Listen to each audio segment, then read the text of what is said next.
You're watching KX News, putting North Dakota first. Now, it seems every day we're reporting about or you're reading about the latest scam that could affect you. But as KX News reporter Robert Suhr explains, one potential victim was able to turn the tables on the scammer. It's called neighbor spoofing, and it's all aimed at using your emotions to steal your money. But one woman I talked to was able to identify and beat the scam before being scammed. It was just another day for 62-year-old Susan Horner. Earlier this month, the Linton resident was out camping with her husband. But when she checked her phone, she saw an unusual text from who she thought was her priest, and he was asking some odd questions. I got another text saying, I have a friend that has cancer that I wanted to buy a gift card for.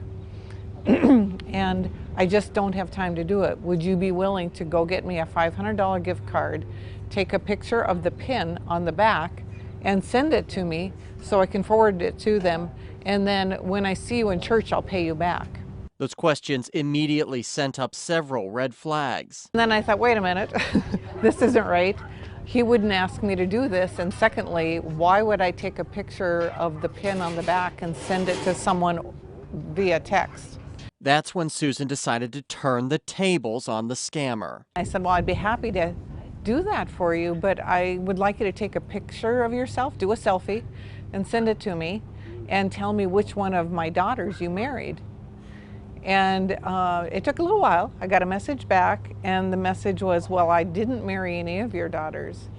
So I responded back, well, I know you didn't marry her, but which one did you perform the ceremony for?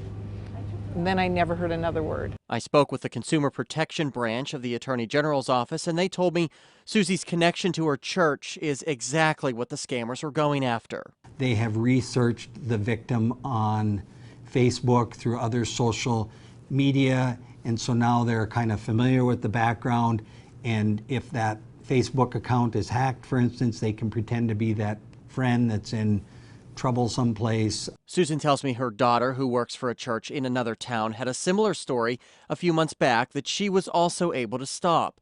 She tells me don't let your emotions lead to knee-jerk reactions that could leave your bank account drained. Reporting for KX News, I'm Robert Suhr.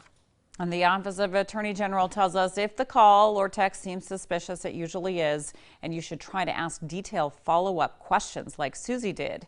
That will most likely scare off the scammer. Still to come, we're going back to